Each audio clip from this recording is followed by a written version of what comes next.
Hi all, welcome to Competitive Cracker. ഞാൻ അപർണ സന്തോഷ്. നമ്മൾ കഴിഞ്ഞ വീഡിയോയിൽ 2025 ഡിസംബറിലെ ക്വസ്റ്റ്യൻസ് ആണ് ഡിസ്കസ് ചെയ്തിരുന്നത്. അതിന്റെ കണ്ടിന്യൂവേഷൻ ആണ് കേട്ടോ ഈ വീഡിയോ. അപ്പോൾ ആദ്യത്തെ ക്വസ്റ്റ്യനിലേക്ക് വേഗം പോയാലോ. Given samples of size 20 and 50 with the respective sample variance 35.53 and 34.92. The calculated value of F statistics. നമ്മളോട് എന്താ ചോദിച്ചിരിക്കുന്നത്? എഫ് സ്റ്റാറ്റിസ്റ്റിക്സ് കാണാനാണ്. എഫ് സ്റ്റാറ്റിസ്റ്റിക്സ് കാണാനുള്ള ഇക്വേഷൻ എന്ന് പറഞ്ഞാൽ എന്താണ്? നമ്മുടെ ലാർജ്, ഈ സാമ്പിളിൽ ഏറ്റവും വലുത് ഏതാണ് ഡിവൈഡഡ് ബൈ ചെറുത്. ക്ലിയർ അല്ലേ? ലാർജസ്റ്റ് ഡിവൈഡഡ് ബൈ സ്മോളസ്റ്റ് ആണ്. അപ്പോൾ ന്യൂമറേറ്ററിൽ ഏതാ വരുന്നത്? ലാർജസ്റ്റ്. 20ന്റെ വേരിയൻസ് ആണ് അപ്പോൾ ആദ്യം വരുന്നത്. 20ഉം 15ലും ഏതാ വലുത്? 20 ആണല്ലോ. അപ്പോൾ അങ്ങനെ ചെയ്തല്ലോ. സോ എഫ് സ്റ്റാറ്റിസ്റ്റിക്സിന്റെ ഇക്വേഷൻ എന്ന് പറയുമ്പോൾ അപ്പോൾ എത്ര വരും?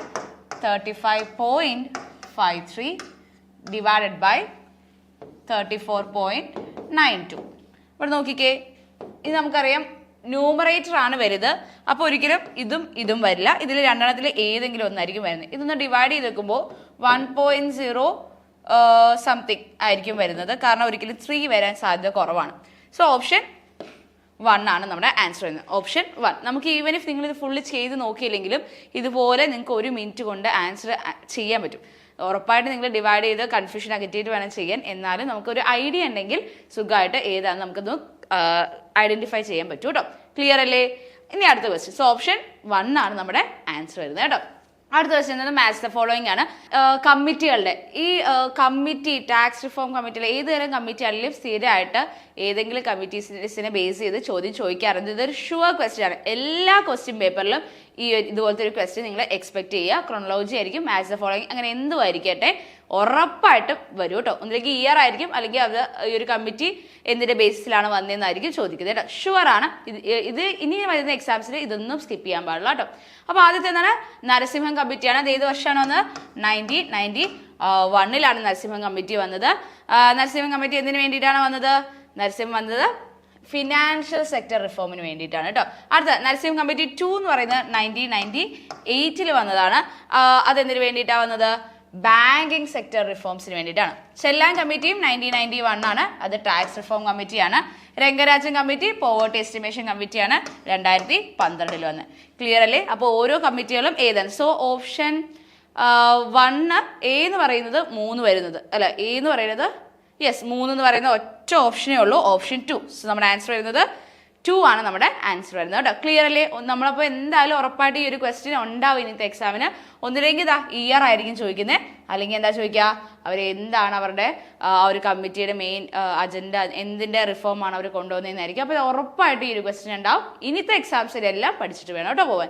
അടുത്ത ക്വസ്റ്റ്യനിലേക്ക് പോയാലോ. കൺസിഡർ ഇതൊരു കണക്കിന്റെ ചോദ്യമാണ് അല്ലേ. നമ്മളോട് എന്താ കാണാൻ പറഞ്ഞിരിക്കുന്നത്? പ്രൈമറി ഡെഫിസിറ്റ് കാണാൻ പറഞ്ഞിട്ടുണ്ട് അല്ലേ. പ്രൈമറി ഡെഫിസിറ്റ് കാണാനുള്ള ഇക്വേഷൻ എന്താണ്? ഇവിടെ എഴുതാം. പ്രൈമറി ഡെഫിസിറ്റിന്റെ ഇക്വേഷൻ എന്ന് പറയുന്നത് എന്താണ്?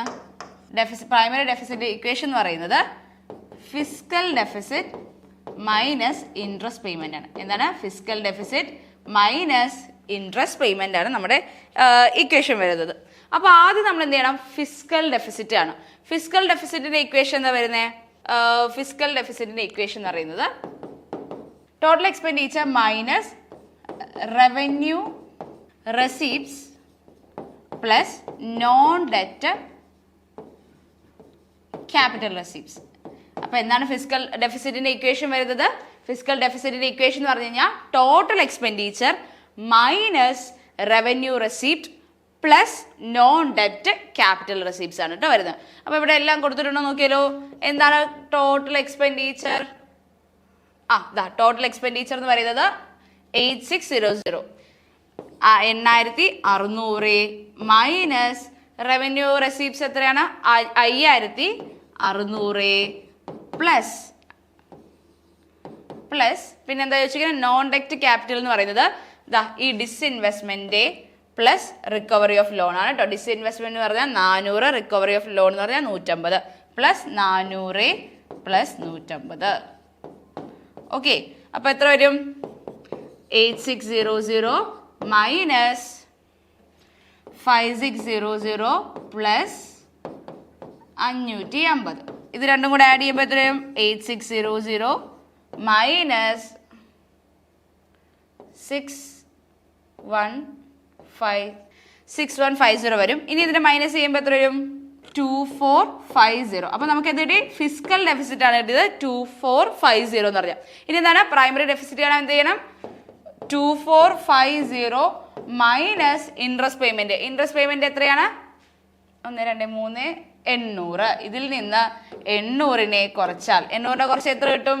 1650 ആണ് നമ്മുടെ ഉത്തരം തന്നെ. അപ്പോൾ 1650 എന്ന് പറയുന്നത് ഏതാണ്? ഓപ്ഷൻ 3 ആണ് നമ്മുടെ ആൻസറിന്. ക്ലിയർ അല്ലേ?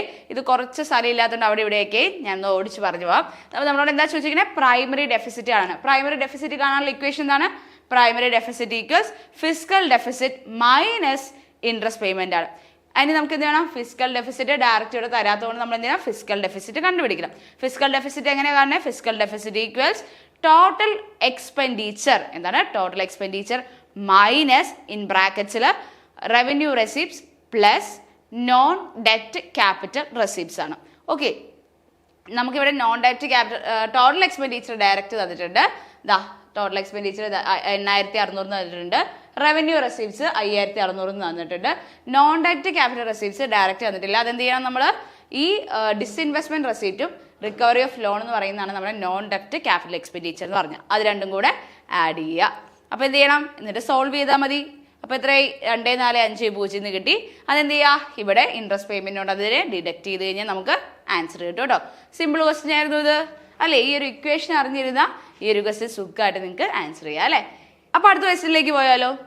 അതിനു മുമ്പ് നമ്മുടെ CCയിൽ കറന്റ് ലോങ് ടേം നെറ്റിന്റെ ബാച്ച് റണ്ണിങ് ആണ്. JRF ക്രാക്ക് ചെയ്യുന്ന ആഗ്രഹിക്കുന്ന എല്ലാവർക്കും CCയിൽ ജോയിൻ ചെയ്യാം. നമ്മൾ കോൺടാക്ട് ചെയ്യാനുള്ള നമ്പർ ഇവിടെ കൊടുത്തിട്ടുണ്ട്. 8086881144 ആണ് നമ്മുടെ നമ്പർ വരുന്നത്. അതുകൂടാതെ തന്നെ നമുക്കൊരു ഫ്രീ വാട്സ്ആപ്പ് ഗ്രൂപ്പും വരുന്നുണ്ട്. അതിന്റെ ലിങ്ക് നമ്മൾ ഡിസ്ക്രിപ്ഷനിൽ കൊടുത്തിട്ടുണ്ട്. അപ്പോൾ എന്തൊക്കെയാണ് കോഴ്സ് ഡീറ്റെയിൽസ്, ഇങ്ങനെ കൂടുതൽ വിവരങ്ങൾക്ക് ഈ നമ്പറിൽ കോൺടാക്ട് ചെയ്താൽ മതി കേട്ടോ. അപ്പോൾ ഇനി അടുത്ത ക്വസ്റ്റ്യനിലേക്ക് പോയാലോ? The basic proposition of neoclassical growth theory. എന്താണ് നിയോ ക്ലാസിക്കൽ ഗ്രോത്ത് തിയറി? ഞാൻ സ്ഥിരമായിട്ട് സ്റ്റുഡൻസിനോട് പറയുന്ന ഒരു കാര്യമായിരുന്നു നമ്മുടെ എൻഡോജീനിയസ് അല്ലെങ്കിൽ എക്സോജീനിയസ് ഗ്രോത്ത് തിയറീസ്. ഇത് നിയോ ക്ലാസിക്കൽ ഗ്രോത്ത് തിയറി എന്ന് പറയുന്നത് എന്താണ്? എക്സോജീനിയസ് ഗ്രോത്ത് തിയറിയാണ് അല്ലേ? എക്സോജീനിയസ് ഞാൻ എപ്പോഴും പറയാം. നമ്മുടെ സോളോയുടെ മോഡലും ഹാരോ ഡോബറുടെ മോഡലും മാറി മാറി ചോദിച്ചുകൊണ്ടേയിരിക്കും. സോളോയും ഹാരോഡും ഇല്ലാത്ത ഒന്നിലേക്ക് സോളോ ചോദിക്കും, അല്ലെങ്കിൽ ഹാരോ ഡോബറിന്റെ ക്വസ്റ്റ്യൻ ചോദിക്കും, അല്ലെങ്കിൽ എൻഡോജീനിയസിൽ നിന്ന് ഒരു ക്വസ്റ്റ്യൻ.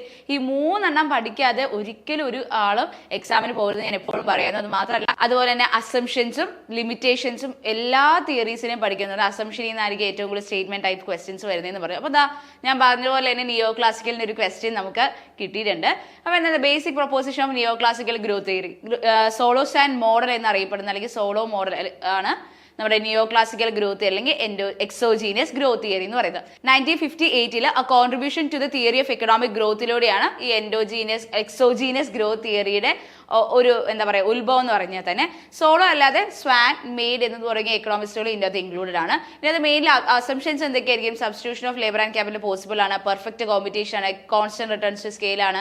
അതൊക്കെയാണ് നമ്മുടെ ഇതിനകത്ത് മെയിൻ ആയിട്ടുള്ള വരുന്ന അസംഷൻസ്. ക്വസ്റ്റ്യനിലേക്ക് പോയല്ലോ. The growth of output depends on the rate of growth of labour productivity. അതെ, അത് സോളോയുടെ മോഡൽ പറയുന്നത് അത് തന്നെയാണ്. ദ ഗ്രോത്ത് ഓഫ് ഔട്ട്പുട്ട് എന്തിനാണ് ഡിപ്പെൻഡ് ചെയ്തിരിക്കുന്നത്? Rate of growth of labour productivity. ഇനി എന്താണ് വരുന്നത്? The growth of output depends on the level of per capita income. ഇല്ല, അവരങ്ങനെ പറഞ്ഞിട്ടേ ഇല്ല. അത് മാത്രമല്ല എന്നാണ് പറയുന്നത്. എന്തിനൊക്കെയാണ്? ലേബർ പ്രൊഡക്ടിവിറ്റിയിലും ടെക്നോളജിക്കൽ പ്രോഗ്രസ്സിലും ഒക്കെയാണ് എന്ത് നിൽക്കുന്നത്? ഗ്രോത്ത് നിൽക്കുന്നത് അല്ലേ? The ratio of saving and investment determines economic growth. എത്രമാത്രം സേവ് ചെയ്യേണ്ട, എത്രമാത്രം ഇൻവെസ്റ്റ് ചെയ്യുന്നതെന്ന് ആസ്പദമാക്കിയിട്ടാണ് എക്കണോമിക് ഗ്രോത്ത് ഉള്ളത്. Only investment determines economic growth. അല്ല, സേവിങ്ങും ഇൻവെസ്റ്റ്മെന്റും ഉണ്ട്. സോ എയും സിയും ആണ് ആൻസർ. സോ ഓപ്ഷൻ 1 ആണ് നമ്മുടെ ആൻസർ വരുന്നത്. ക്ലിയർ അല്ലേ? ഇനി അടുത്ത ചോദ്യത്തിലേക്ക് പോയാലോ? ബേസ്ഡ് ഓൺ ദ ഫോളോയിങ്, ഇതിൽ ഏതാണ് ശരി എന്നുള്ളത്? മെട്രിക്സിന്റെ നമ്മുടെ ലോ ഇല്ലേ, അഡീഷൻ, മൾട്ടിപ്ലിക്കേഷനും അതുപോലെ തന്നെ ട്രാൻസ്പോസിന്റെ ഒക്കെ ലോ ഉണ്ട്. ആ ലോയും ഒരു ഷുവർ ഷോർട്ട് ക്വസ്റ്റ്യൻ ആണ് ഞാൻ പറഞ്ഞിരുന്നു. ആ ഭാഗത്ത് നിന്ന് വന്നൊരു ക്വസ്റ്റ്യൻ ആണ്. Matrix addition is not commutative ആണോ? എന്താ കമ്മ്യൂട്ടേറ്റീവ്, എന്താണ് അസോസിയേറ്റീവ് എന്ന് അറിയാൻ നിങ്ങൾക്ക് ഈ ഒരു ക്വസ്റ്റ്യൻ ആൻസർ ചെയ്യാൻ പറ്റും? നോക്കട്ടെ, എന്താ കമ്മ്യൂട്ടേറ്റീവ് എന്ന് പറഞ്ഞു കഴിഞ്ഞാൽ ആദ്യത്തെ അഡീഷന്റെ ലോ നോക്കാം. ഓക്കെ, അഡീഷന്റെ ഏതാണ് ആദ്യം ചോദിച്ചിരിക്കണേ? നമുക്ക് കമ്മ്യൂട്ടേറ്റീവ് തന്നെ കൊടുക്കാം. എന്താണ് കമ്മ്യൂട്ടേറ്റീവ് എന്ന് പറഞ്ഞു കഴിഞ്ഞാൽ? കമ്മ്യൂട്ടേറ്റീവിൽ വരുന്നത് A+B = B+A ആണ്. അടുത്ത് വരുന്നത് അസോസിയേറ്റീവ് ആണ്. A+B + C = A+B+C. ഇതാണ് അഡീഷന്റെ റൂള് വരുന്നത്. ഇനി മൾട്ടിപ്ലിക്കേഷൻ വരുവാണെങ്കിലോ, മൾട്ടിപ്ലിക്കേഷൻ്റെ ഇത് വരുന്നത് അസോസിയേറ്റീവ് വരുന്നത് എങ്ങനെയായിരിക്കും? A B into C equals A into B C. Okay, അടുത്തത് വരുന്നത് എ ബി പ്ലസ് സി, ഇത് ഡിസ്ട്രിബ്യൂട്ടീവ് ലോ ആണ്, equal A B plus B C. ഇതാണ് നമ്മുടെ ഡിസ്ട്രിബ്യൂട്ടീവ് ലോ. ഇതിന് നമുക്ക് ഇങ്ങനെ എഴുതാം, A plus B into C എന്നുള്ളതിനെ A C plus B C എന്ന് എഴുതാം. ഇതാണ് നമ്മുടെ അഡീഷന്റെ മൾട്ടിപ്ലിക്കേഷന്റെ ലോ വരുന്നത്. അഡീഷന്റെ ലോ എന്താണ്? എ പ്ലസ് ബി എന്ന് പറയുന്നത് ബി പ്ലസ് എ ആണ്, equal to B plus A ആണ്. A plus B plus C എന്ന് പറഞ്ഞാലും ഇങ്ങനെ എഴുതിയാലും എന്താണ്? അതും ശരിയാണ്. അതുപോലെ തന്നെ എ ബി ഇൻറ്റു സി എന്നുള്ളത് എനെ പുറത്തിട്ട് ബാക്കിയുള്ളവരെ ഇങ്ങോട്ട്, ഇതാണ് നമ്മുടെ ലോ വരുന്നത്. അസോസിയേറ്റീവും ഡിസ്ട്രിബ്യൂട്ടീവ് ലോയും ആണ് വരുന്നത്. എന്താ ചോദിച്ചേക്കുന്നത്? Matrix addition is not commutative. അതെ, കമ്മ്യൂട്ടേറ്റീവ് ആണ്. കാരണം എ പ്ലസ് ബി എന്ന് പറഞ്ഞാലും ബി പ്ലസ് എ എന്ന് പറഞ്ഞാലും ശരിയാണ്. സോ ഇത് തെറ്റിപ്പോയി. Matrix addition is associative. Yes, A into B into C equals A into B into C എന്ന് പറയുന്നത് ശരിയാണ്. അപ്പോൾ അത് ശരി. Matrix multiplication is commutative. മെട്രിക്സിന്റെ മൾട്ടിപ്ലിക്കേഷൻ കമ്മ്യൂട്ടേറ്റീവ് ആണോ? അല്ല, മെട്രിക്സിന്റെ മൾട്ടിപ്ലിക്കേഷൻ കമ്മ്യൂട്ടേറ്റീവ് അല്ല, ഡിസ്ട്രിബ്യൂട്ടീവ് ആണ്. ഓക്കെ, കമ്മ്യൂട്ടേറ്റീവ് അല്ല, ഡിസ്ട്രിബ്യൂട്ടീവ് ആണ്. കാരണം എന്താണ്? A B is not equal to B A, അത് കമ്മ്യൂട്ടേറ്റീവ് അല്ല കേട്ടോ. ഓക്കെ, നോട്ട് ഈക്വൽ ടു ആണ്, അതുകൊണ്ട് അത് കമ്മ്യൂട്ടേറ്റീവ് അല്ല. തെറ്റിപ്പോയി. ഇനി matrix multiplication is associative if product exist. Yes, associative ആണ്, പ്രൊഡക്റ്റ് ഉണ്ട്. സോ ഡിയും ശരിയാണ്. ക്ലിയർ അല്ലേ?